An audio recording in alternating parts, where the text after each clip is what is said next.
Hola, hola, muy buenas noches a todos. Sean bienvenidos una vez más a una clase de la Fundación Ora Jaén. Les saluda Israel López, administrador del Centro de Estudios No Ágidas. Agradecemos a todos su presencia y su participación por estar en una clase más del programa de estudios de esta fundación. Y bueno, el día de hoy toca la clase con el Rab Asher Kakwa y nuestro programa, nuestro curso de leyes no ágidas. Como ya conocen, la dinámica de la clase es que durante el tiempo que el rabino se encuentre dando la clase, es necesario mantener los micrófonos apagados y las cámaras encendidas para poder tener una participación ordenada y para poder tener una clase totalmente sin interrupciones. Una vez que concluya la exposición, la clase, habrá un tiempo de preguntas y respuestas en la que cada participante tendrá la oportunidad de efectuar su pregunta levantando la mano por medio de la aplicación de Zoom para que yo les dé la palabra. Tendrán un minuto y medio para poder hacer la pregunta y que posteriormente el RAP pueda hacer su explicación en relación a su pregunta. ¿De acuerdo? Bueno, pues sin más por el momento, les agradezco a todos su conexión y entrego los micrófonos y las cámaras al RAP Cacua. Adelante, RAP, es su sala, es su clase. Ujú. Muchas gracias Israel. Bueno, nuevamente bienvenidos todos. Me alegra mucho tenerlos acá, ya con algunos a través de las clases y a través de las preguntas que hacen por el chat. He tenido oportunidad de irles conociendo un poco en su estudio y sus dudas. Entonces, me alegra mucho nuevamente estar acá con ustedes. Hoy es una fecha especial para la Hasidut, que es Yud Kislev, o sea, 19 de Kislev. Estamos todos los Hasidim de Chabad celebrando, estamos en fiesta. O sea que de manera que de pronto ustedes también de alguna manera se suman con esa alegría en el momento porque estamos en esa celebración. Y digamos una de las cosas que estamos, más bien lo que estamos celebrando es la liberación del Alter Rebbe, el Balatania, el rabino fundador del movimiento Jabadi que escribe el Tania, y se empieza nuevamente el estudio del Tania. Todos los años se estudia por sección, está dividido, y lo empezamos a estudiar. Pero más que simplemente, que de hecho ya es algo grande, un milagro la liberación del Rebbe, también estamos hablando de un permiso divino para revelar los manantiales de la Hasidut por escrito, que fue el Tania, que es llamado también Torah de la Hasidut. Entonces, una vez le preguntaron, ya que me están hablando de un maíz, de una historia, está dicho que Baal Shem Tov en una meditación que estaba haciendo, ascendió a planos superiores y se encontró con el alma de Mashiach en un compartimiento donde está el alma de Mashiach, y le dijo: ¿cuándo vas a llegar al mundo? O sea, hemos estado ansiosos porque vengas, porque te reveles en el mundo. Y el Mashiach le dijo: cuando los manantiales de la Hasidut se dispersen por el mundo. Y en el mundo no vivimos solamente los judíos, entonces también viven obviamente las naciones, que tienen una parte muy importante. O sea que estamos en una época donde la Hasidut es un aspecto muy importante también en la vida no ajida. O sea, es algo que hemos estado estudiando con libros Kabbalah, como libros como Kabbalah para las Naciones, y que los he compartido acá con ustedes. Entonces me alegra mucho que puedan también ir profundizando no solamente en la halajá, que este curso es halajá, sino también sumarse a conocer de esa parte de la Hasidut que aplica también para Ben Noach, para las naciones. Bien, entonces estamos en esa celebración, es un momento muy especial, y hacemos hoy día una clase, seguimos con nuestro curso de halajá, porque es un curso de halajá. La halajá es la base de muchas cosas. O sea, uno se podría pensar, bueno, hay gente que le gusta la Hasidut, que estamos hablando que es importante, sí, pero la halajá es base. O sea, la halajá es como la estructura básica, y a veces si se pusiera las dos en una balanza, por decirlo así, prima la halajá. ¿Por qué? Porque la halajá es la manera en cómo nos debemos conducir en el mundo.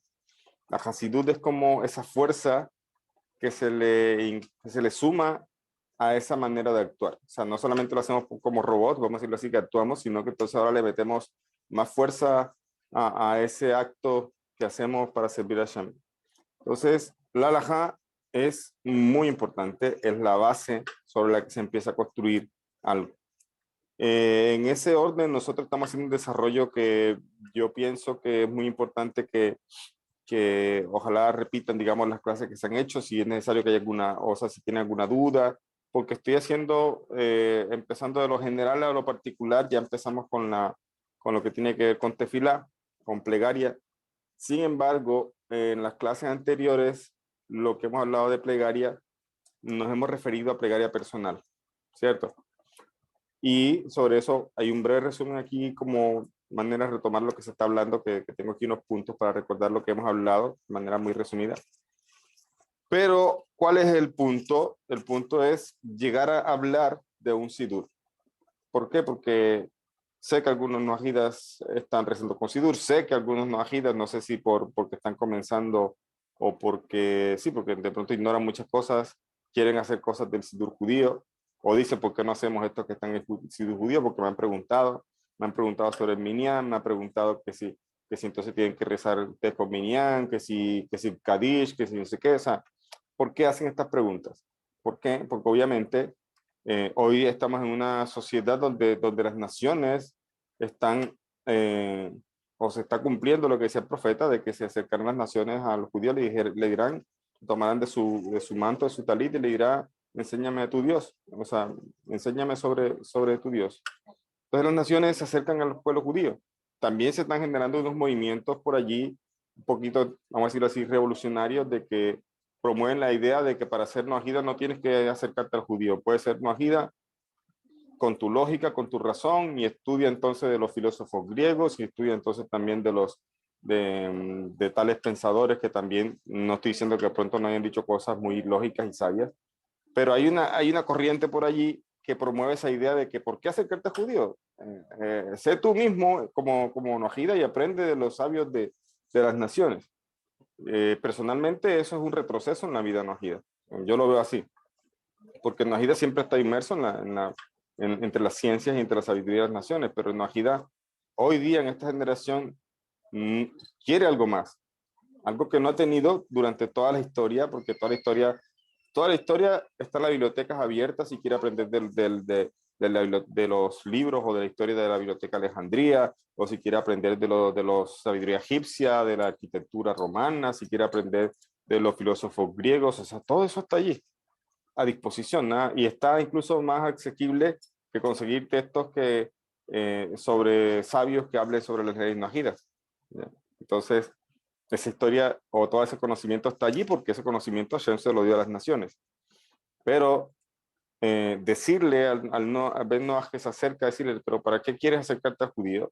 Y le dicen que eso se va a adoctrinar, o sea, o que los judíos estamos judaizando a las naciones, están completamente equivocados. Aunque puede pasar que sí, que haya personas que de alguna manera estén judaizando cuando le dice al Ben Noah, es que tienes que rezar, es que tienes que utilizar este sidur, es que tienes que hacer esto. Entonces, por eso hay una importancia en la enseñanza. Y por eso en una de las clases yo decía y repetía y resaltaba la palabra voluntario, porque es algo que nace de la persona. Si a mí, o si una persona como Ben Noah le nace establecer todos los días a cierta hora un momento para rezar Teilim, eso es algo muy bueno, voluntario y personal.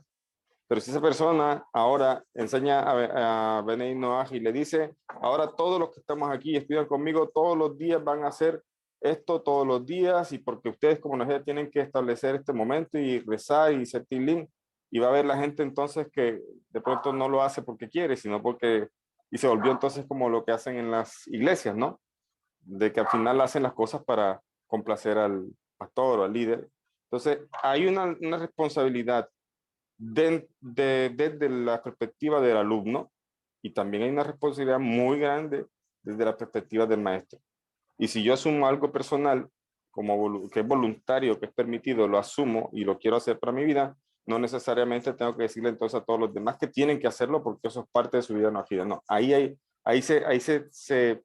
se cuela, vamos a decirlo así, se filtra esa inclinación al mal, vamos a decirlo así, se filtra en algo que aparentemente es bueno, ¿ya? Pero se filtró algo que no está bien, ¿ya? Entonces, ¿por qué estamos en una época donde las naciones se acercan al judío y preguntan, ¿me puedo poner talit? ¿Puedo poner kipá? Las mujeres se pueden cubrir el cabello, podemos utilizar el sidur, podemos hacer cadiz, tenemos también que rezar en Minyan. ¿Qué hacemos en Rosh Hashanah? ¿Por qué preguntan eso? Obviamente, porque de alguna manera ellos quieren hacer algo que está en nuestra vida, que son misbot, y que está también en nuestras costumbres, porque algunas cosas son costumbres, otras cosas son misbot. Entonces tenemos aquí personas que desean de corazón, de manera sincera, hacer algo que hace el judío, pero esa persona de pronto no sabe si lo puede, o sea, si de pronto ignora si lo puede hacer o no lo puede hacer.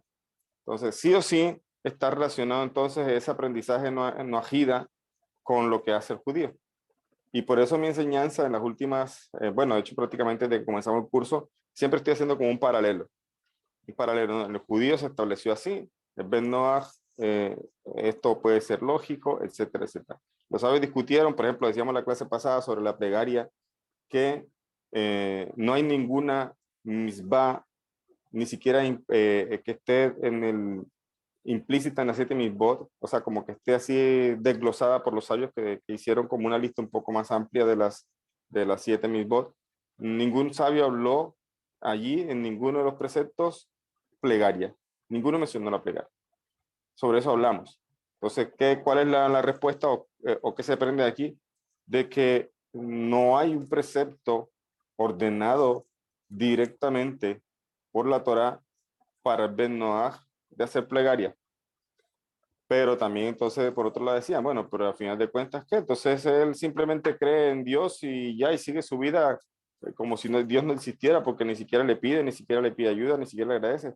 Entonces, ¿qué dijimos? Nos acordamos de algo que decía Hiskuni, que esa cita la mencioné, creo que fue en la primera o segunda clase, que Hiskuni decía que si una persona me viene a decir a mí que las 7 misbot no están escritas en la Torá, pues déjame y te digo, decía con estas palabras Hiskuni, que también no aparece escrito en la Torá que esté prohibido matar en esas épocas del comienzo del mundo. Sin embargo, vemos como Hashem juzgó a Caín por haber asesinado a su hermano. Entonces, ¿qué aprendemos de ahí? Decía Hiskuni, aprendemos que el hombre está equipado con la lógica y la razón para poder entender por sí mismo la manera en que debe él servir al Creador. Entonces, haciendo recordar, y vamos a decirlo así, de eso que cita Hiskuni, que llama lógica y razón, y no se olviden de eso porque eso es muy importante en el desarrollo de la vida najída. Se necesita desarrollar, estimular y fortalecer todo lo que es la lógica y la razón. Cosa que las religiones procuraron todo lo contrario. Procuraron disminuir, procuraron que la gente se adoctrinara, que no preguntara, porque se argumentaron en que hay que tener fe, pero es que la fe es algo que se puede llegar ahí a través del conocimiento y del estudio y de la indagación y de la lógica también. Entonces, ¿qué aprendimos de ahí? Que la lógica y la razón son cosas muy importantes a veces en el momento de definir preceptos en la vida najída. Y entonces, ¿cuál es la conclusión con respecto a esto? Dijeron los sabios, en verdad no está establecido ni ningún sabio habló sobre la plegaria como una obligación najída, pero es algo que el najída debe definir por su lógica. Eso lo mencionamos en la clase pasada. O sea, que el najída sí está obligado, pero de pronto no está obligado que la Torah lo haya expresado explícitamente, sino que todavía mejor, todavía algo más profundo. Fue diseñado con la manera, o sea, con su ADN, si podemos decirlo así, entre comillas, con su estructura, con su alma, fue diseñado ya con el potencial de definir por sí mismo que si fue creado por un Dios, por el único y verdadero Dios, pues a quién más tiene que dirigirse, sabiendo que Él es incompleto, porque él no es una persona que él no depende del Creador. Pues aparentemente o somos independientes en cierto grado, pero no somos completamente dependientes. Yo no puedo generar mi vida. La vida viene del Creador. Entonces, si el Ben Noach entiende eso, entonces obvio que está obligado a dirigirse al Creador como parte de su servicio al Creador. Entonces, resumen, sí está obligado, pero no, la Torah no lo explicó. La Torah no, o sea, no encontramos una obligación en la Torah que diga que el Ben Noach tiene que hacer plegaria. Pero fijándonos en lo que dicen los sabios, el Ben Noach está obligado por su lógica y su razón, o sea, por cómo Hashem le creó. Ahora, pero hacíamos un paralelo también, hicimos un paréntesis ahí y dije, bueno, ¿y qué pasa con el judío? Entonces, ¿qué hablamos entonces? Que hay una discusión entre Rambam, Rabbi Moshe ben Maimón, y Ramban con N al final, Rabbi Moshe ben Nachman, o decir, Nachmanides. Tenemos a Maimónides y Nachmanides. En su abreviatura, que es Ramban, uno con M al final y otro es Ramban con N al final, suena muy parecido, pero por eso es importante a veces recalcar de que uno es Maimónides y otro es Nachmanides. Generalmente los dos tenían posiciones a veces muy contrarias. Entonces ahora, ¿qué dijimos? Repito, con el Ben Noach no hay un precepto en la Torá que diga que tenga que ser plegaria. ¿Qué pasa con el judío? Dijimos, con el judío los sabios discuten y Ramban, Rabbi Moshe ben Maimón, dice que sí está obligado en la Torá, cuando la Torá habla de leabdó, de servirle a Hashem, y dice, los sabios preguntan, ¿y cómo es el servicio al creador del ser humano? Y dice, tefilá, plegaria. Entonces Ramban opina, y él escribe en sus libros de Alajá, que el ser humano, el judío, perdón, sí está obligado de la Torá de plegaria. Encontramos ya una diferencia con respecto a lo que dijimos de Ben Noach. Acá en el caso judío, sí dictaminan los sabios que el judío está obligado por la misma Torá. La Torá le expresó claramente de que tiene que servir al Creador y eso se refiere a plegaria según lo que explica Nachmanides. Pero, Maimónides. Pero Nachmanides dice, no, en verdad no es así. La Torá no nos... lo que fijaron el rezo diariamente, bueno, eso es otra cosa. Lo que ellos están discutiendo aquí en este caso es la obligación diaria de rezar. La obligación diaria de hacer plegaria. Y no se confundan, cuando digo obligación diaria, estoy hablando de Sidur, de cuando vamos a la sinagoga. Todo esto que están hablando aquí es de plegaria personal. Entonces, según los sabios, noajidas están obligados por la lógica. Según los sabios, judíos están obligados, según Maimónides, porque la Torá nos ordenó. Según Nachmanides dice, no, en verdad no tenemos ninguna obligación diaria por la Torá. Sí, pero lo que se estableció diario y se fijó el tiempo y todo fue a través de los sabios de la Gran Asamblea. Eso es lo que dice Nachmanides. Entonces, aparentemente encontramos una posición contraria, pero vuelvo y repito, los dos están hablando o discutiendo o están opinando sobre la plegaria diaria, de si estamos obligados los judíos diariamente de dirigir nuestra plegaria al Creador. Y esas son las dos posiciones. Pero como hay diferentes tipos de plegaria, tengo una plegaria por agradecimiento, tengo una plegaria que todavía no estamos hablando de Sidur ni de tefilá como la que hacemos hoy día. Entonces tenemos una tefilá de agradecimiento, una plegaria por peticiones, por carencias, por necesidades que tenemos, por momentos de apremios que tenemos. Entonces, eso hay una tercera, vamos a ponerlo así, tengo aquí a Ramban, a Maimónides, y de este lado tengo a Nachmanides, y ambos están discutiendo sobre el precepto de si estoy obligado de rezar diariamente, pero hay una tercera opinión que va paralela a esas dos, y es la de todos los sabios, y todos los sabios están de acuerdo en que el ser humano, tanto judío, en este caso hablando de judío, está obligado de dirigir plegaria al Creador. Entonces, si hablan de que hay una obligación, con respecto a la plegaria personal, sí es un precepto de la Torá y no hay discusión en eso. Y sí estamos obligados a dirigir nuestra plegaria al Creador. Con respecto a Noaj es muy parecido. Están obligados también, pero bueno, la Torá no lo expresó, pero están obligados por la lógica.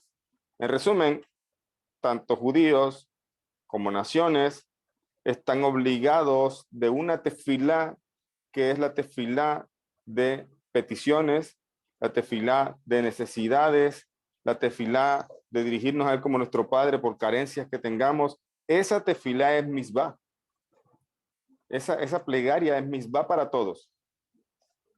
En el caso de judíos está expresado ahí, la Torá lo ordenó, En el caso de Ben Noach, la Torah no lo ordenó explícitamente, pero está obligado por su lógica. A final de cuentas, todos estamos obligados a dirigirnos a nuestro Creador para pedirle a Él que nos provea y que nos ayude. La plegaria de agradecimiento también es misbah. ¿Por qué? Porque también es parte de lo que es o sea, no solamente pedimos y ya, sino que también agradecemos. Es la segunda parte de esa petición. Hashem nos bendice, agradecemos. Entonces, ¿qué tenemos aquí? Que la diferencia de opinión que tiene Ramban, Nachmanides y Maimónides es respecto a la tefilá establecida diariamente. ¿Por qué?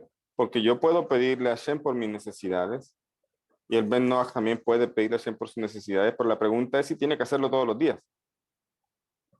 O basta con que pida una vez por semana o un día por medio. Entonces, sobre esto, en esa parte, si dicen ellos, no hay obligación fija según Nachmanides, sino que los sabios establecieron que tenemos que rezar diariamente y eso lo vamos a mirar hoy. Esa es una de las cosas que queremos mirar hoy. Entonces, en resumen, los judíos tenemos la obligación de rezar diariamente, independientemente de nuestras necesidades o circunstancias personales. Ese tipo de plegaria es la que vamos a ver hoy, que es la plegaria establecida por los sabios de la Gran Asamblea. Vamos a decir, a resumirlo así, eso significa rezar con siddur. Los judíos tenemos una obligación, en este caso, por los sabios que establecieron esto según Nachmanides también, de rezar todos los días con un siddur, no como yo quiera, sino lo que ya está dictaminado en el siddur. Los noajidas no tienen la obligación de rezar regularmente, o sea, no tienen que rezar diariamente, los noajidas, pero la oración, como una respuesta a la necesidad o circunstancias personales, está obligado por la fuerza de la razón. Por esta oración reciben recompensa porque es una misbah. Y cuando sale de recompensa es generalmente porque se está cumpliendo una misbah. Algo que Hashem ordenó, pues obviamente tiene su recompensa.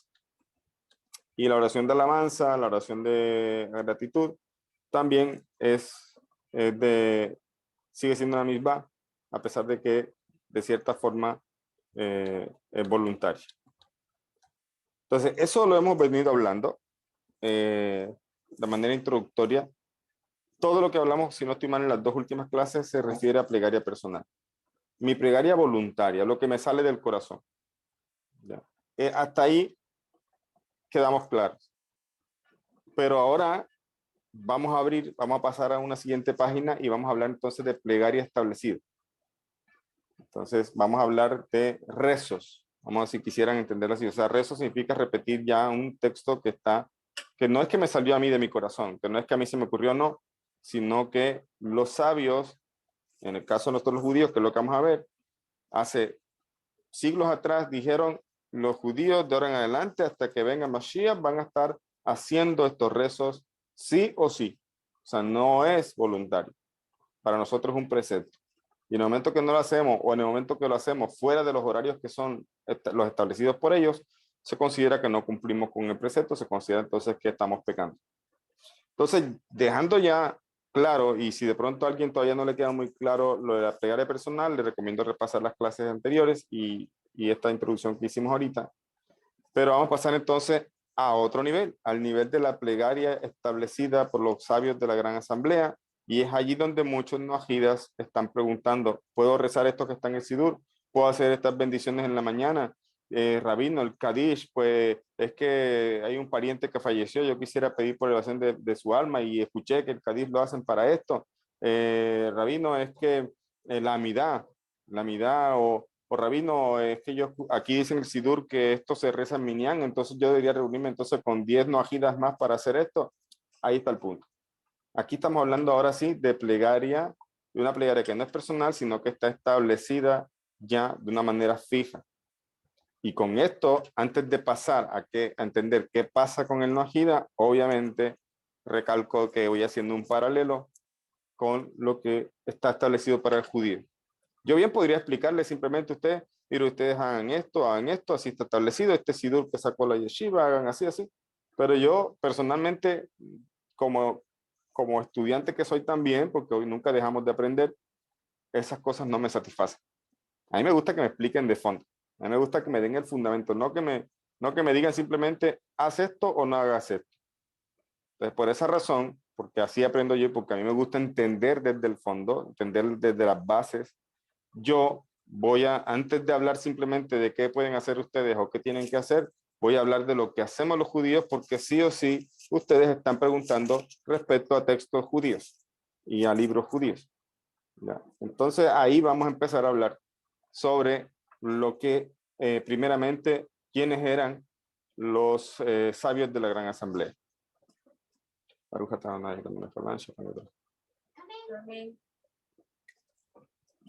Entonces, ¿por qué vamos a hablar? Obviamente de cada cosa pudiéramos hablar muchísimo, pero toca limitarnos en lo importante para seguir avanzando, en lo pertinente para avanzar. Entonces, vamos a hablar, yo creo que hoy no alcanzamos, o por lo menos hacemos algo muy general de lo que es el Sidur, pero todavía no estamos hablando del Sidur no Ajida. Vamos a hablar del Sidur judío. Después pasaremos entonces a analizar el Sidur no Ajida. Y después pasaremos a hablar de las bendiciones. Bendiciones en la mañana o bendiciones al comer, etcétera, etcétera. Ya, vamos a mirar eso poco a poco. Y vamos a mirar las halajot, o sea, las leyes pertinentes a esas bendiciones. Porque si las quieren recitar, tienen que recitarlas bien y no cometer errores que entonces el tema es serio, vamos a decir. ¿Quieres hacer algo que establecieron los sabios? Tienes que hacerlo como ellos establecieron. Así. Ese es el punto. No como tú creas. Si tú lo quieres hacer de tu manera o como a ti te parece, entonces ojo con lo que estás haciendo. Mejor que no le sumes a cosas que no vas a hacer bien. Entonces, ¿quiénes son? O el Sidur, ¿de dónde surge? El Sidur viene de la palabra Seder. Seder significa orden. ¿Ya? Todo lleva un orden. Hoy hay una palabra que de hecho es lo que se utiliza mucho acá con la fundación. Hay una palabra que tiene de alguna manera un sinónimo con la palabra Seder y decimos curso. Curso de, no sé, Pirkei Avot, curso de leyes no ajidas, curso de 7 principios de fe que están haciendo con la fundación, que están haciendo una labor muy, muy importante. Entonces, ¿curso qué es? Curso es seguir un orden, o sea, empezar por un punto, ir ampliándolo, ir fortaleciendo y profundizando. Entonces, eso también es como la palabra ceder. El Sidur también, nosotros no empezamos por el final, empezamos por lo que está al principio, bendiciones en la mañana, etcétera. O sea, eso lleva un curso, un orden, una trayectoria. Entonces, esto, que la palabra Sidur viene de la palabra ceder, porque está hablando de un orden establecido desde desde dónde comienzo hasta dónde debe terminar mi rezo y qué cosas debo saltar si no estoy rezando con otros judíos, porque estoy de viaje, lo que sea. Entonces, ahí hay muchas cosas que analizar. El Sidur es uno de los libros, y lo vamos a ver aquí, más profundos y místicos que tiene el pueblo judío. Pero incluso los judíos a veces no, como es algo diario, a veces queremos leer entonces que el libro de el Etz Haim de Arizal y todas estas cosas, que no estoy diciendo que sean menos o que no sean importantes, sino que a veces nos damos cuenta de lo que tenemos en el día a día, porque es cotidiano, a veces no lo valoramos. Es como cuando hablamos de milagros, ¿no? La gente llama milagro el momento que le pidió a Hashem que le ayudara con tal necesidad y Hashem hizo o que la persona recibió un buen trabajo y un buen sueldo y dice, wow, Hashem, bendito sea, esta es una bendición. Ya hablamos de que es una bendición revelada porque se dio, o sea, Hashem nos permitió identificar. Pero a veces a todo ser humano nos pasa, no nos damos cuenta lo grande que tenemos, lo grande que nos pertenece, o sea, qué tan importante es lo que tenemos. Esto aplica para todo. Esto aplica a veces para la pareja. A veces no valoramos la pareja hasta que pasan cosas difíciles. Esto aplica a veces para lo que estamos hablando, querer rezar con un sidur judío cuando no valoro yo creo que con todo lo que hemos estudiado en la clase pasada, hay mucho que ver en cuán valiosa es la plegaria personal. ¿Ya? La plegaria personal, los salmos del rey David, todo esto. Entonces, eso es como algo a veces de esa naturaleza un poco de mal que tenemos dentro de nosotros, a veces que nos vuelve ciegos y nos impide a veces ver lo valioso de lo que tenemos porque queremos algo más. Nos pasa a todos, judíos y no judíos. Todo nos pasa cuando a veces inmersos en este mundo nos vamos olvidando o nos volvemos ciegos a ciertas cosas. En el día lo mismo. Le pedí a Hashem un trabajo y me dio el trabajo, pero se dan cuenta que hay un milagro mucho más grande o milagros muy grandes que ocurren todos los días, como que el sol cumple las funciones que Hashem le dio, como que yo puedo abrir mis ojos al amanecer, como que puedo volver a estar con un día de vida y compartir con mi familia. ¿Ya? Entonces, son milagros muy grandes. De hecho, el milagro más grande, incluso más que la partición del Mar Rojo, más que la salida de Egipto, dice el Tanya en Shari Yahud Be'una, ese milagro se llama creación.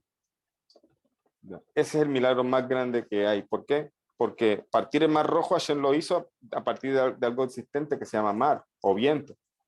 Pero la creación es Yesh Me'ain, o sea, surgió de la nada. Así, eso es inexplicable para nosotros. Entonces, acá pasa algo parecido en la vida noajida, que es que quieren hacer lo que el judío hace y no valoran y no apropian todo lo que ellos tienen en su identidad. No se apropian a veces o no ven la grandeza de la plegaria personal. Hablamos como sabios, incluso patriarcas, rezaron a Hashem cuando los rezos no estaban establecidos como los conocemos hoy día y Hashem le respondió. Entonces la plegaria personal, hablábamos, tiene un poder tremendo. Y hablábamos también de que la plegaria establecida puede tener una desventaja y es que empezamos a repetir y a repetir y a repetir.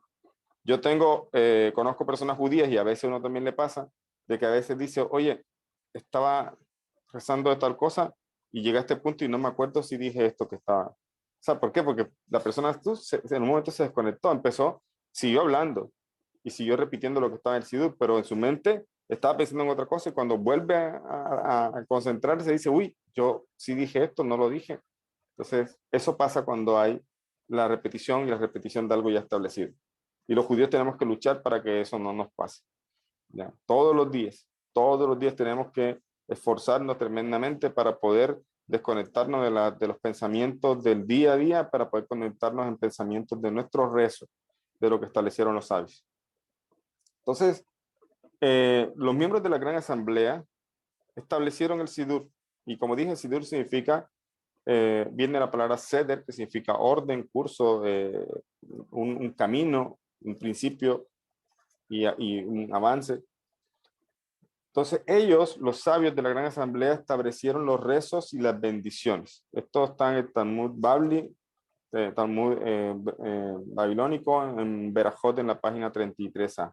Ahí, obviamente, el Talmud Berajot, que Berajot significa bendiciones, habla mucho de lo que es tefilá, habla de las bendiciones, habla de otras cosas, etcétera, pero en esta página está hablando, o está lo que estamos diciendo de que los sabios de la Gran Asamblea establecieron los rezos. ¿Qué rezos establecieron? ¿Los de los noajidas? No. Establecieron los rezos del pueblo judío. Y ya vamos a ver por qué se hizo y cómo pasaron estas cosas. Entonces, esto por eso de cierta forma no tiene que ver con lo que hemos hablado, porque hasta el momento hablamos de plegaria personal. Ahorita estamos hablando ya entonces de algo que los sabios sí pusieron de manera fija. Esto significa que fijaron la versión del rezo de la amidad. La amidad antes se conocía, obviamente no es solamente eso, porque ya dijimos, Sidú viene de la palabra orden y empezamos por lavarnos la mano en la mañana, primero pues bendecir a Hashem porque abrimos los ojos, porque nos devolvió el alma. Estoy hablando de los judíos, que es nuestro orden, después hacer las bendiciones, bueno, lavarse las manos, después hacer bendiciones, vestirme, asearme para poder entonces ir a rezar, y en el rezo entonces tengo algunas secciones que tengo que rezar antes de llegar a la amidad. La amidad es la parte central del rezo. Con la amidad es que se cumple el precepto de tefilá, de esta tefilá fija establecida por los sabios. ¿Qué significa eso? Que si un judío rezó y dijo todo lo que está antes de la amidad, pero de pronto llegó a la amidad y tuvo que salir, ese judío no rezó. Ya, no cumplió con el precepto de tefilá, porque el precepto de tefilá se cumple con la amidad. Que la palabra amidad viene de la palabra amud, de pie, porque es un rezo que hacemos de pie. Entonces, amidad simplemente nos está diciendo que es un rezo que hacemos de pie. Es el momento, bueno, en muchos momentos de rezo nosotros los judíos nos ponemos de pie, pero en este específicamente tenemos que estar de pie con los pies unidos durante todo el rezo. Y eso tiene una explicación, etcétera, etcétera. Tiene muchas cosas que mirar. Pero el precepto de tefilá se cumple cuando se reza la amidad. Ahora, vamos a encontrar que a veces esta amidad se le llama Shemon Esrei, ¿cierto? Seguro la han visto con ese nombre. ¿Quién sabe qué significa Shemon Esrei?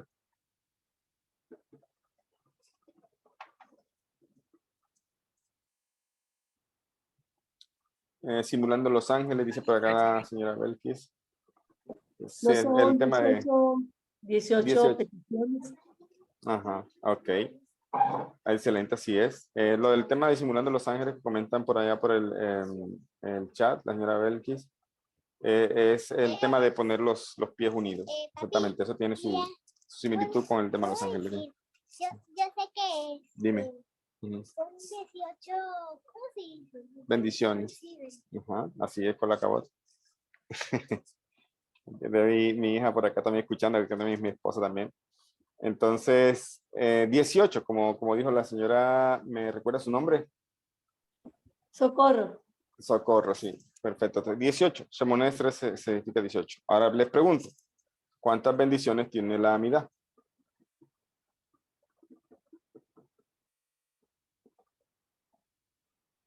¿Mm? 18, es lo mismo. 19. Acá está mi hija también participando, dice Joel también, por allá que escribe en el chat, tiene 19. Exactamente, la amidad tiene 19 bendiciones. Entonces, ¿por qué le dicen Shemon Esrei? Significa 18, porque ahí también está explicado en el Talmud en Berajot que inicialmente eran 18 bendiciones, sí, 18 peticiones, y cada una, dicen los sabios, con todas esas, o sea, los sabios no es como yo sentarme un día con unos amigos y decir, ¿sabes qué? Yo creo que, porque dentro de nuestra lógica también podemos mirar qué es bueno y qué es recomendable que unas personas o que un grupo haga. Pero acá no estamos hablando de personas que utilizaban su lógica, estamos hablando de profetas. Los sabios de la gran asamblea, todos eran profetas. O sea que no estaban solamente basándose en lo que a ellos les parecía, sino que estaban recibiendo profecías de Hashem de cómo fijar esas bendiciones. ¿Qué debía decir? ¿Cuáles eran las palabras? ¿Cuál es el orden de esas palabras? ¿Ya? O sea que no es simplemente alguien como quien escribe un poema, que se siente, se inspira y empieza a escribir. No, acá estamos hablando de personas que estaban recibiendo profecía del Creador porque se aproximaba un exilio muy grande como el que estamos viviendo, que todavía no ha terminado. Y entonces ellos fijaron eso por profecía. Y por eso dicen los sabios que en la amidad está todo lo que nosotros como judíos necesitamos pedir. Ahí están, o sea, todas nuestras necesidades básicas o incluso no necesidades, también cosas en aras del pueblo, porque no pedimos solamente por mí mismo, sino pues en aras del pueblo, que nos traiga cura de redención, que reconstruya Jerusalén, etcétera, etcétera. Entonces los sabios dijeron, esto es todo lo que un judío necesita pedir. Aquí está condensado todo, inclusive tal vez cosas que yo no llegue a comprender y que muchos no llegan a comprender, pero ahí está condensado todo lo que un judío necesita pedir.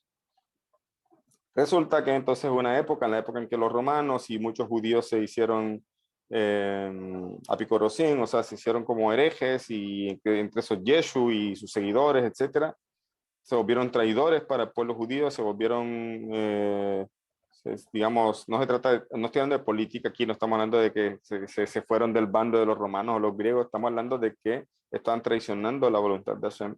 Y entonces empezaron a actuar a favor de los enemigos y delatando a los judíos que no estaban haciendo nada malo, sino simplemente tratando de cumplir los preceptos, etcétera. Entonces llega un punto donde los mismos judíos se vuelven un problema para el resto de los judíos. ¿Por qué? Porque hay judíos que están haciendo cosas, a final de cuentas cada ser humano tiene ese libre albedrío y decidieron tomar malos caminos, etcétera. Entonces los sabios se vieron obligados en establecer o incluir una 19ª bendición en la amidad o petición. Y esa petición es donde le pedimos a Hashem que extermine a los herejes del pueblo. ¿Ya? Y esa la establecieron, dice el Talmud de Berajot, que la estableció Shemuel HaKatan. Shemuel, que era llamado Shemuel el pequeño porque era muy parecido al profeta Shemuel, tanto en su grandeza, su grandeza como Sadik, etc. Por eso, a pesar de que dice el Shemonesre que hace alusión a 18, en verdad hoy día no son 18, sino son 19, y por eso a veces decimos ya Amida. Entonces los sabios fijaron esto como parte central del rezo de los judíos, y también establecieron en el Sidur las diferentes bendiciones que decimos los judíos, que ya dijimos: bendición por el talí, por tefilín, bendiciones por comer, bendiciones por cada tipo de alimento, que es lo que llaman birkot ne'enim, o bendiciones de disfrute, o sea, del placer de estar comiendo un alimento, o de degustar, de sentir los sabores de las cosas. También establecieron los 3 rezos que son Shaharit, Minha y Arbit. Al principio Arbit era algo como opcional, después obviamente hoy no es opcional, es obligación. Entonces, cuando hablamos entonces de Sidur, cuando hablamos de rezos fijos, no estamos hablando de lo que se le ocurrió a un grupo de personas dentro de su lógica. Estamos hablando de profetas de Israel que dictaminaron y establecieron cosas de una manera incluso que hay muchos secretos en eso que ni siquiera nosotros comprendemos, pero aunque no los comprendamos todos, igual tenemos que rezar y tenemos que decir. Entonces, esto sí se llama rezo fijo. Esto ya no es plegaria personal. Esto es algo establecido y que yo tengo como judío que hacer. Ya no es si yo quiero hacerlo, si es que hoy me nace hacerlo, si es que me siento animado, no. Por eso decíamos, este rezo, incluso que yo tenga todas mis necesidades satisfechas porque Hashem me ha proveído, me ha bendecido, incluso así tengo que rezarlo también. Incluso así también tengo que rezar. A los miembros del tribunal de Ezra a Sofer, que era uno de los líderes del tribunal, que se estableció en los inicios de la era del segundo templo, se le denomina Anshea Knesset Akedolah, los sabios de la gran asamblea. Y estamos hablando de inicios de la era del segundo templo. Se trataba del mayor tribunal jamás establecido en el seno del pueblo de Israel. No estamos hablando de 3, 4 jueces, estamos hablando de 120 profetas unidos todos, legislando para el pueblo de Israel. Eso es grande. O sea, eso no es cualquier cosa. 120 profetas discutiendo y dictaminando lo que el pueblo de Israel tenía que hacer ahora, porque ellos vieron que se aproximaba un exilio. Estaban volviendo del primer exilio. Ahora habían tenido el mérito de reconstruir el segundo templo. Dice el Talmud que el segundo templo ya no era igual que el primero, la presencia divina se había retirado un poco, ya no estaba incluso el arca del pacto, no estaba en el segundo templo, en el primero sí estaba. Dicen los sabios que ellos lloraban al entrar al templo y no sentir lo que sentían en el primero. O sea, porque eran los mismos que habían dejado el primer templo porque fueron expulsados, porque fueron tomados cautivos, etc. Ahora volvieron, reconstruyeron una edificación, volvieron a hacer todo el servicio, pero ellos no sentían la grandeza que se sentía en el primer. Ya no había las tablas del pacto, etc. La Shejina no estaba, sí residía, pero ya, o sea, esa fuerza que tenía el primer templo ya no se sentía. Y además de eso, que ellos eran 120 profetas, vieron que este templo también iba a ser destruido y que todavía estamos esperando, han pasado milenios y todavía estamos esperando volver a ver, y pedimos todos los días por ver a Jerusalén reconstruida. Porque Jerusalén me van a decir, pero es que el pueblo de Israel, y usted va a Israel, los que han tenido la oportunidad, hay construcciones día y noche. Día y noche están levantando edificios, están construyendo porque llegan muchos judíos de fuera, entonces están construyendo apartamentos, casas, edificios, yeshuvim, asentamientos, etcétera. Todos los días, y día y noche, no estoy exagerando, día y noche hay construcción. Pero para nosotros, Jerusalén no está reconstruida. ¿Por qué? Porque no nos referíamos a que hayan más edificios o más rascacielos o trenes o lo que sea. Nos referimos a que no hay templo. Y mientras no haya templo, Jerusalén está incompleta. ¿Ya? Entonces, los sabios vieron que este exilio, que es el exilio de Edom, en el que estamos, y el exilio de Ismael, iba a ser más largo que todos los demás. Vieron que los judíos peligraban entonces de perder su norte, de olvidarse de la Torá, y ellos empezaron entonces a legislar y a dictaminar cosas que repitiéramos sí o sí todos los días, y una de las cosas que establecieron, que vamos a hablar después de eso, es lo que se llama Minyan. Dictaminaron que los judíos debemos rezar por lo menos donde haya otros 10 judíos más, o 9 judíos para completar los 10. ¿Y qué buscaban con eso? ¿Qué estaban buscando con eso? Pues obviamente tiene muchas explicaciones, pero una explicación sencilla es que no andemos rezando solos, porque así vamos a perdernos. Lo que se quería y se buscaba entre todas las cosas que hicieron fue conservarnos como pueblo. Somos el único pueblo en la tierra que sigue existiendo, que ha visto cómo grandes imperios han desaparecido. Los griegos, los romanos, Egipto, ¿cómo es? Los babilonios, o sea, y imperios que fueron grandísimos, ¿ya? Imperios que fueron importantes. Pero nosotros hemos visto esas naciones crecer, florecer y morir. Y el único pueblo antiguo que sigue vivo sobre la tierra hoy día, o sea, que sigue como pueblo, es el pueblo judío. ¿Ya? Y primero está escrito en el curso de la Yeshiva, que una de las cosas que deberían fijarse las naciones es ver esto que se llama milagro, porque esto es un milagro. Primeramente es un milagro de Hashem que nos ha mantenido como pueblo. Y es una promesa que hizo también a Abraham y a los patriarcas. Pero segundo, la labor también de los sabios de buscar que hiciéramos cosas en comunidad. Unirnos como comunidad. Comunidad, es muy bonita estas reuniones y todo, muy bonito estudiar con gente que está en diferentes partes del mundo, pero les aseguro que muchos de los que están aquí están viviendo solos. O sea, me refiero viviendo solo su vida no ajida. ¿Ya? Qué diferente sería, imagínense por un momento que todos ustedes estén en el mismo vecindario y que haya un vecindario no ajida y que ustedes dijeran, mira, y hacen una junta directiva y dicen, vamos a trabajar para poner una escuela aquí porque mira mis nietos, porque mira mis hijos están pequeños, vamos a poner una escuela, vamos a poner aquí una biblioteca con libros de Parashá, Midrashim, lo que sea que quieren estudiar. Eso va a tomar mucho más fuerza que lo que estamos haciendo ahora, que no estoy diciendo que sea menos importante, pero el hecho de juntarse, como dicen por ahí, la unión hace la fuerza, eso hace prosperar mucho más. Lo que buscaron los sabios es que el pueblo judío no se dispersara. Es decir, no se dispersara en el sentido de que cada persona dijera, bueno, yo voy a hacer mi tefilá personal y voy a rezar. No, dijeron, aquí tienes que ir a comunidad, porque allá vamos a sacar el Sefer Torah, porque allá vamos a rezar en Minyan, porque no simplemente se les ocurrió ya, como dije, por un capricho de que dijeron, bueno, es que vamos a ponerles esto aquí para que ellos vayan a rezar juntos a la sinagoga. No, es porque en verdad está explicado que donde hay 10 judíos reside la Shekhinah, y es más fácil que donde estemos 10 judíos reunidos, nuestras plegarias sean escuchadas, porque si yo estoy rezando solo, me estoy apegando a mis méritos. Porque yo estoy rezando solo y digo, no, a mí sí me escucha Hashem. Y a veces no es así, a veces no tenemos el mérito, a veces para empujar esa tefilá o para ser escuchados, pero cuando nos unimos como pueblo en una sinagoga, ahí todos, la unión hace la fuerza, entonces nuestras plegarias pueden subir con más fuerza. ¿Ya?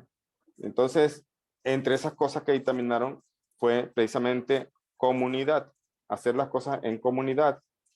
Y la Gran Asamblea se trataba, como dijimos, del mayor tribunal establecido en el seno del pueblo de Israel, y eran 120 ancianos que tomaban parte de sus deliberaciones, entre los que se encontraban profetas y sabios tales como Hagai, Sejaría, Malají, Daniel, Hananiah, Mishael, Azaría, Nehemías, Mordejai, Bilshan, Zerubabel, siendo el último de ellos Shimon Asadik, según lo que explica Rambam en Mishneh Torah. Por mencionar algunos, porque estamos hablando de 120 personas. Pero estamos mencionando personas muy importantes que hacían parte de ese tribunal. Entonces, ¿Qué pasó entonces en los días del primer templo? Los días del primer templo, el pueblo de Israel alcanzó imponentes logros espirituales. La presencia divina reposaba en el santuario, como estábamos diciendo. Los grandes maestros accedieron a nivel de profecía. De hecho, el Talmud en el Masejet Megilá, ahorita no recuerdo la página, pero habla ahí precisamente que todo el pueblo de Israel era profeta. Todo el pueblo de Israel, hombres, mujeres y niños eran profetas. Y el Talmud pregunta, ¿y por qué entonces se mencionan a ciertos profetas? No todos. ¿Y por qué? Porque los profetas que conocemos fueron profetas que profetizaron para tiempos mucho más lejos de su época. Como Isaías, que profetiza sobre Mashiach y otras cosas. ¿Ya? Entonces, esa es, digamos, la diferencia de estos profetas respecto a los demás. Pero al final de cuentas, se había llegado a tal punto con el primer templo que todo el pueblo de Israel era profeta. Todo. Entonces, pero con el tiempo también se fueron arraigando en las clases populares, como lo dice acá el texto. O sea, me refiero, ¿qué significa clases populares? Me refiero a personas de pronto que no eran muy estudiadas, no tenían estudios profundos, personas más simples, vamos a decirlo así, y se fueron metiendo malas conductas en estos grupos, transgresiones graves, pecados graves como idolatría, relaciones incestuosas, derramamiento de sangre. ¿Qué es eso? ¿Y qué estamos viendo aquí? Obviamente, pues estamos hablando, si Hashem destruyó el primer templo, es porque algo estuvo mal. Estamos hablando que por un lado teníamos grandes líderes y profetas, pero por el otro lado tenemos una parte del pueblo de Israel que de alguna manera estaba en un nivel muy bajo y empezó a hacer pecados muy graves y que causaron entonces que el pueblo de Israel fuera destruido, o sea, que el templo fuera destruido, pues el pueblo de Israel fuera exiliado, etcétera, etcétera. Todo eso es consecuencia de algunas cosas que se hicieron mal. Y cuando los sabios de la Gran Asamblea tuvieron el mérito de poder reconstruir el templo, o sea, volver ya a lo que se llamó Segundo Templo, instituyeron entonces el Gran Tribunal que conocemos como Gran Asamblea. Entonces ya ahora aquí, vamos a decirlo así, se organizaron, como dijeron, bueno, la vez pasada teníamos sadiquín muy grandes, el pueblo de Israel estaba muy apegado a la Torá, pero había una parte del pueblo de Israel que se alejó y que por culpa de sus pecados fuimos expulsados todos. Entonces, ¿qué vamos a hacer? Tenemos que hacer algo. Vamos a determinar cosas para guardar al pueblo de Israel, para que no cometan los mismos errores. Y empezaron a establecer vallados, cercos en la Torá, legislaron decretos, redactaron y dieron forma definitiva a los rezos. Entonces ellos ahí en ese momento definieron lo que hoy conocemos como Sidur en ese orden. ¿Ya? Y también definieron la estructura de las bendiciones. Por ejemplo, una persona puede sentarse con un alimento y decir, gracias Padre, o gracias Boreolán, gracias por este alimento. Eso está mal, no, son sus palabras. Pero los sabios pusieron unas palabras exactas que los judíos debemos decir, que dicen Baruch atah Hashem, Elokeinu melech haolam, tal cosa. Dependiendo, entonces esa bendición es tal cual como está fijada allí. Y ordenaron todo esto concediéndole a la vida judía un marco general y completo que permitió que se expresen los valores de la Torá de modo armónico y estructurado en el seno cotidiano, alejando así al pueblo del pecado y acercándolo a lo divino. Uno de los objetivos era eso, precisamente no se cometieran los mismos errores y alejar a las personas del pecado. Entonces, ¿qué pasaba en el primer templo? Primer templo, sí había personas que bendecían por los alimentos, había gente que rezaban diariamente, todo esto sin una estructura. Es decir, era como a ellos les nacía decirlo, y obviamente por su nivel espiritual de pronto decían cosas muy grandes y todo, pero no había una estructura. Hoy día, tanto los grandes rabinos, tanto los cabalistas como una persona simple está diciendo los mismos textos en el rezo en la mañana, en la tarde y en la noche. Entonces, al principio, en la época del primer templo, sí se daba gracias por los alimentos, sí se rezaba a Hashem, sí se pedía, sí se agradecía, etcétera, pero nada de esto tenía una estructura fija. Entonces, en ese momento los agradecimientos carecían de formato y cada quien recitaba o oraba con su gran fervor, mientras que, ¿qué pasaba entonces? Que las personas simples, las personas que de pronto no tenían esa inspiración o ese conocimiento para decir cosas, ellos decían cosas muy escasas. Entonces encontramos aquí poquitas. Encontramos entonces personas que están grandes sadiquín rezando con un fervor y con unas cabanot, con una concentración, pero encontramos personas simples que decían lo que podían, o en el peor de los casos, gente que ni siquiera decía nada. Entonces, por esa razón, para el segundo templo ellos fijan lo que se llaman los rezos. Y ahora tanto el grande como el pequeño decimos lo mismo. Ya. Todos tenemos que decir lo mismo. Y además de eso, que también las oraciones repetitivas con el tiempo se va desgastando. Me refiero a veces se va perdiendo la concentración, el entusiasmo. Yo creo que ustedes cuando empezaron a conocer sobre najidas o conocer de las mentiras de la religión estaban emocionadísimos, querían hablarle a todo el mundo que se cruzaba en su camino sobre esto nuevo que están aprendiendo. ¿Ya?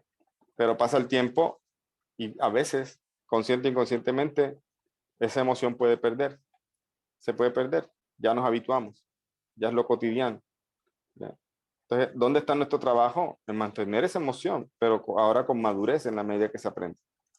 Con madurez. Y ahora no voy a andar queriendo decirle a todo el mundo lo que he aprendido, sino que yo ahora aprendo a manejar lo que sé y a decírselo de la manera adecuada, etcétera, etcétera.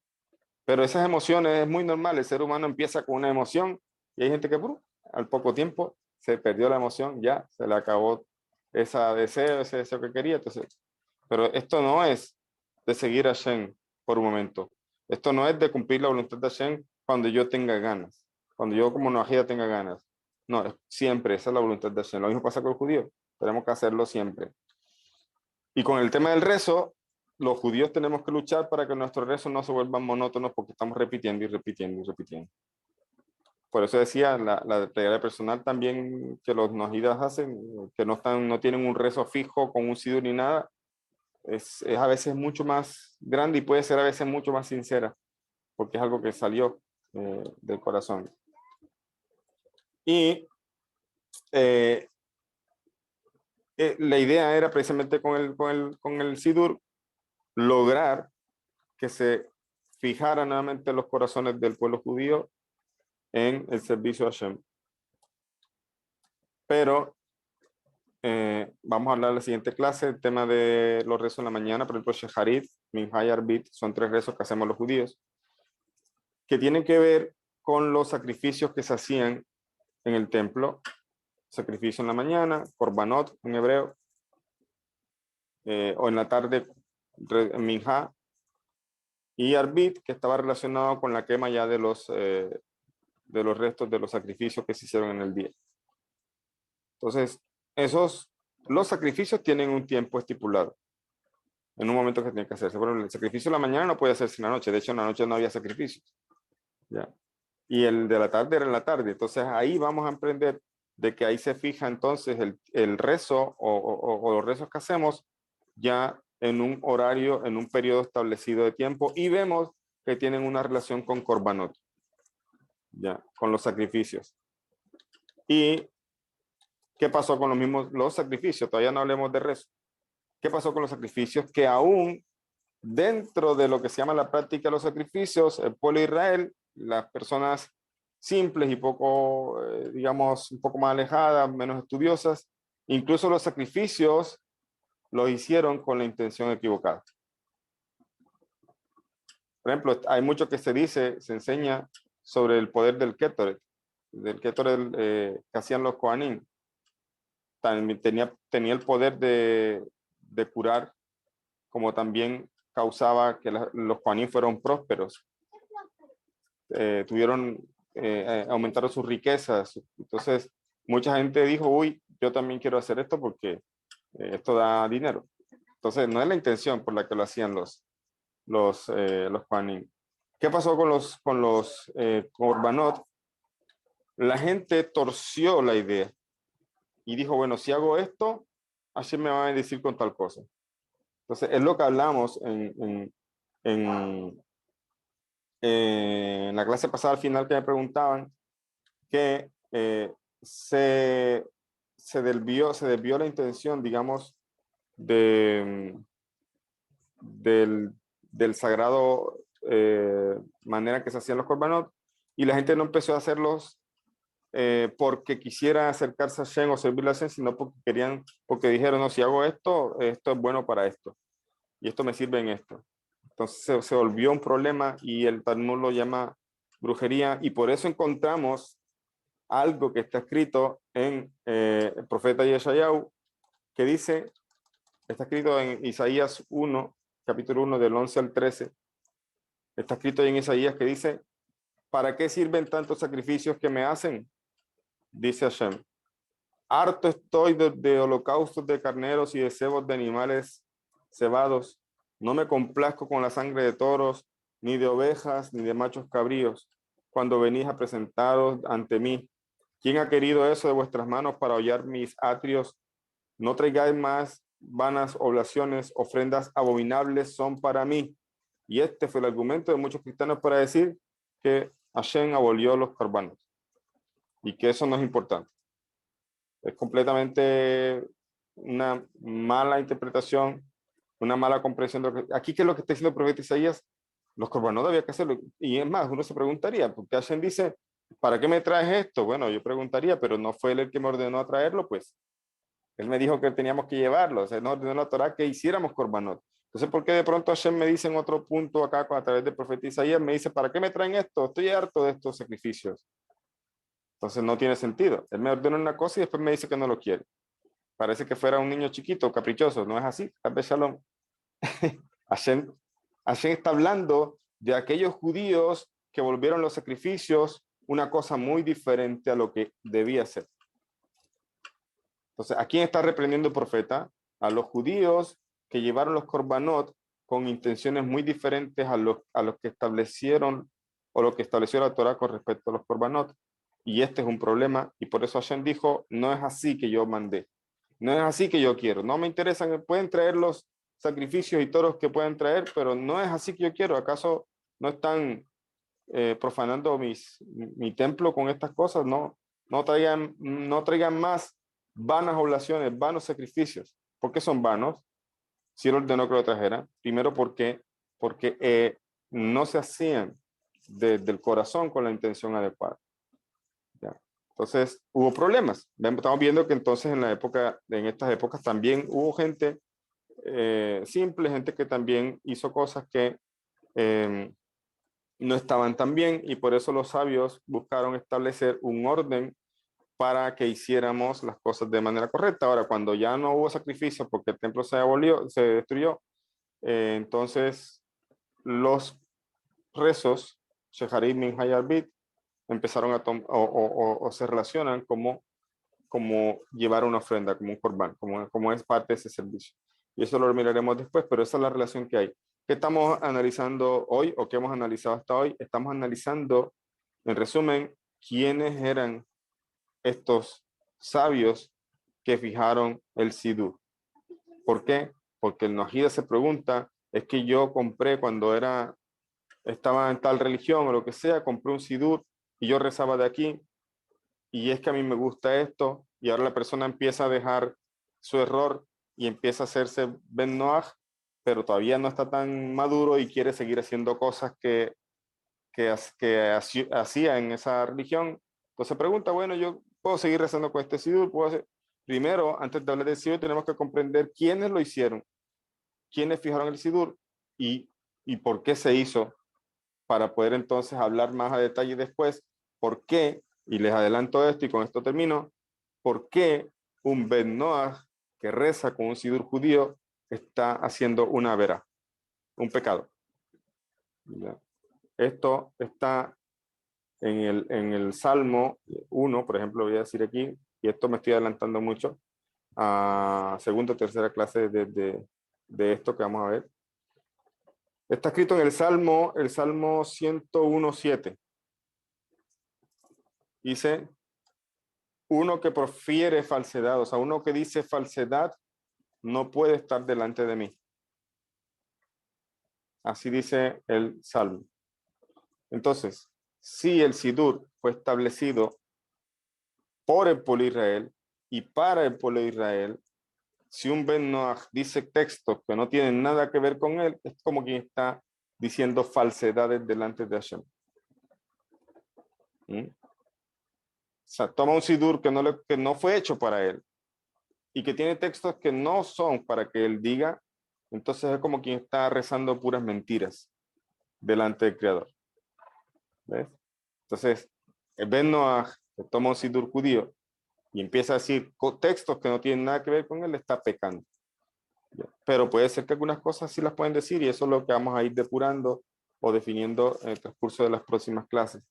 Pero por el momento nos quedamos con quiénes eran estos, uno de los tribunales más grandes que tuvo Pueblo Israel y cómo ellos y por qué razón fijaron un sidur y procuraron que el pueblo judío subsistiera, siguiera viviendo en el exilio. Entonces, aquí terminaríamos la clase de hoy. Vamos a hacer, por favor, vi que estaban tomando apuntes, me alegra mucho eso. Y de pronto alguno no toma apuntes, si puedes repetir la clase también, repítanla y tomen apuntes. En este momento, me disculpan, tengo otra reunión ahorita.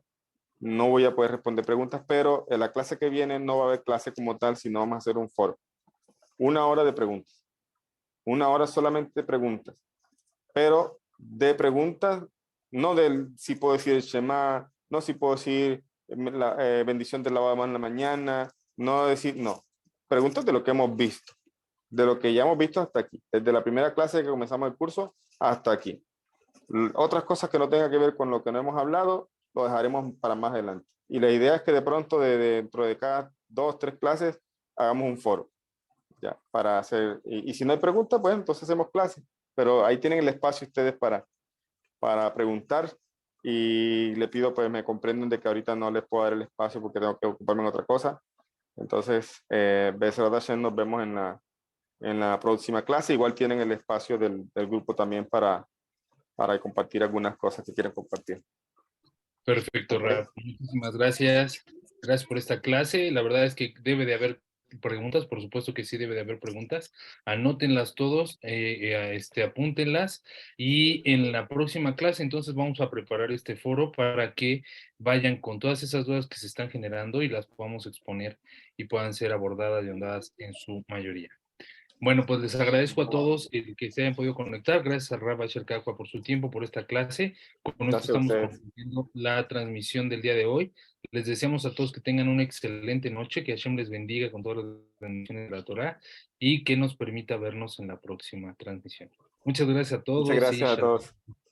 Shalom, pasen muy bien. Gracias. Gracias, Rabino. Gracias, Rabino. Bueno, que pasen bien. Un gusto.